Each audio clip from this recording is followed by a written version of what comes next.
25 Bernice गरियो घाँस कपासको लागि नै आइयो अब आउँदा नर्मल कन्डिसनमै आइएको थियो त्यति विदेशको बारेमा त्यति जानकार पनि थिएन आएपछि कुनै एउटा कम्पनीमा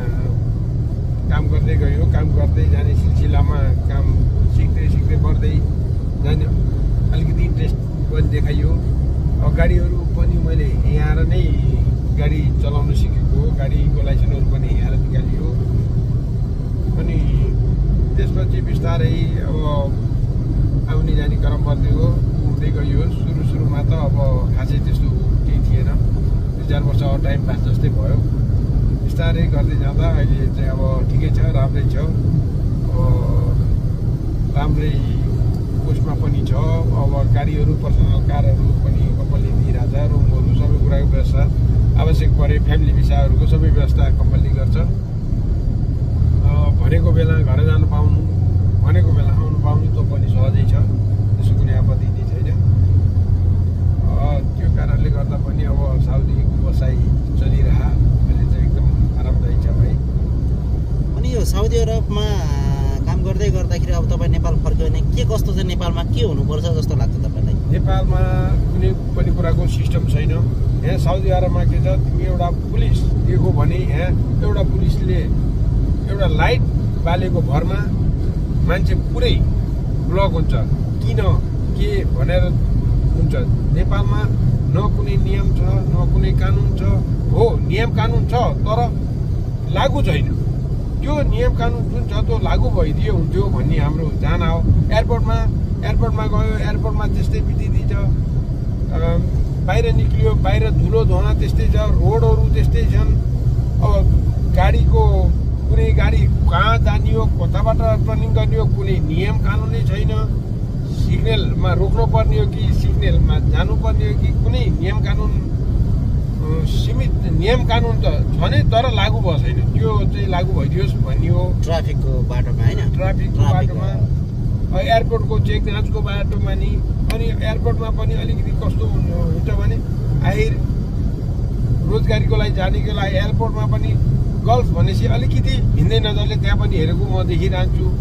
ल तपाईँहरू गल्फ ल भनेर अलिकति त्यहाँका बोली वचनहरू त्यस्तै खालका छन् आखिर अर्थतन्त्र त गल्फबाटै गएर पनि धानिएको भनेर चाहिँ सुनिरहन्छ तर त्यहाँ गर्ने तिनीहरूको व्यवहार तपाईँ किन कसरी विभिन्न प्रकारका क्वेसन गरिन्छ अनावश्यक कुरामा झन्झटिलो बनाइन्छ ओके नियमसँग कानुनसँग त यस्तो हो है भने जसले पनि बुझेको हुन्छ त्यही अलिकति जोड चर्की भए जान पाउने त्यही अलिकति चाहिँ नर्मलसित बोले होइन हुँदैन तपाईँ साइड लाग्नुहोस् भन्ने त्यस्ता उहरू नि हुन्छ त्यो पनि देखिरहेको भाइ त्यो भएर त्यो सबै कुरोको चाहिँ अलिकति सिस्टमिक पाराले सब A to Z सबै एउटै वेतिर हुने एउटै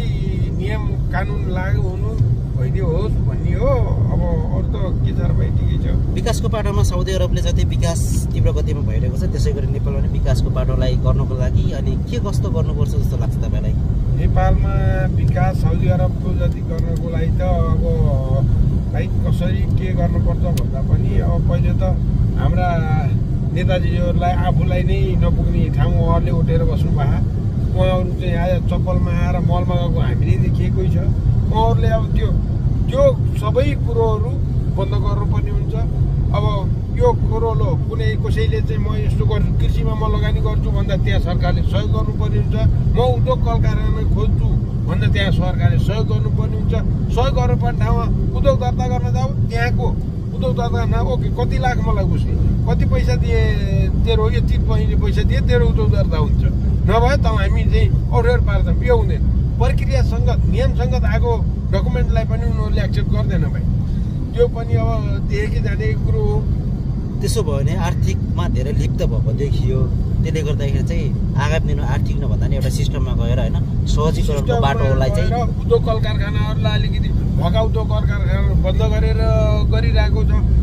सम्पूर्ण देशमा चाहिँ बढाइरहेको छ हाम्रो देशमा भएको बन्द गरिरहेको छ तिनलाई पनि खोल्ने अरू बढाउँदै जाने लगानी गर्ने मान्छेलाई सपोर्ट गर्ने लगानी गर्ने मान्छेलाई नै कहाँ कति कुन नेतालाई समाएर आउने हो भनेर भनेपछि त त्यो लगानी गर्नुभन्दा बढी त खुवाउनु परिरहेको छ। खुवाउनु परिरहेको साधारण मान्छे सम्भव भएन। देशलाई समृद्धि र ढल्काउनको लागि, विकासतिर लम्काउनको लागि, विकासतिर पुगाउन मेन भनेको चाहिँ योजनाहरू दिगो ठुलो होइन लामो समयका दिगो योजनाहरूको गर्नु पर्यो। त्यो सँगसँगै अब समन्वय सहकार्य सँगसँगै कूटनीतिक वैदेशिक होइन सबैसँग समन्वय सहकार्य गरेर विकासका पूर्वाधारहरू के कस्तो गरेको छ अरू देशले पनि त्यहाँको त्यो सिस्टमलाई पनि आफ्नो देशमा पनि त्यो किसिमको बनाउनलाई चाहिँ अध्ययन अवलोकन पनि गर्नुपर्ने जस्तो लाग्छ हजुरलाई है। सँगसँगै अब तपाईँ जस्तै नि साउदी अरबबाट नेपाल फर्क्यो भने राजनीतिक यात्रामा तपाईँ प्रवेश गर्नुहुन्छ कि हुन्न? म राजनीतिक यात्रामा गर्दिनँ। कुनै बिजनेस व्यापारतिरै सम्भव भएछ त्यतातिर नै म ढल्किने सोचमा छु भाइ। किनभने मेरो विचारमा राजनीति भनेको फोहोर र घिनलाग्दो खेलकी जस्तो अनुभव बनाइसके नेताहरूले अब सबैको नियम कानुन सबैको चाहिँ विधान एकदम करेक्ट, तर व्यक्ति सबैको खराब भएको कारणले राजनीति चाहिँ एउटा फोहोरी खेलै बनाइसकेको हुनाले राजनीतितिर चाहिँ म त्यति छैन। नीति नियम एकातिर आफू एकातिर है झन् त्यो किसिम गर्दाखेरि चाहिँ अलिकति चाहिँ राजनीतिक पनि एउटा डरलाग्दो स्थितिमा रहेको जस्तो तपाईँलाई अनुभव भएको छ। धन्यवाद छ दाइलाई। अब यसरी नै दाइले पनि अब धेरै गर्नुभएको छ राम्रो। साउदी अरबमा बसेर अनुभव भयो उहाँको। सँगसँगै अब हामी पनि छौँ। म चाहिँ आएको बेलामा चाहिँ यसरी दाइसँग कुराकानी गरौँ भनेर यो लाइभ भिडियो बनाएका थियौँ हामीले है यो कुराकानीको भिडियो। सँगसँगै अब हामी अहिले बाटोमा छौँ। यो बाटोमै हो, तपाईँलाई बाटो पनि देखाउँछु भन्दै अहिलेको लागि हामी छुट्टिने पनि अनुमति माग्दै अहिले हामी यो बाटो देखाउँदै छुट्टिन्छौँ। हवस् त, नमस्ते।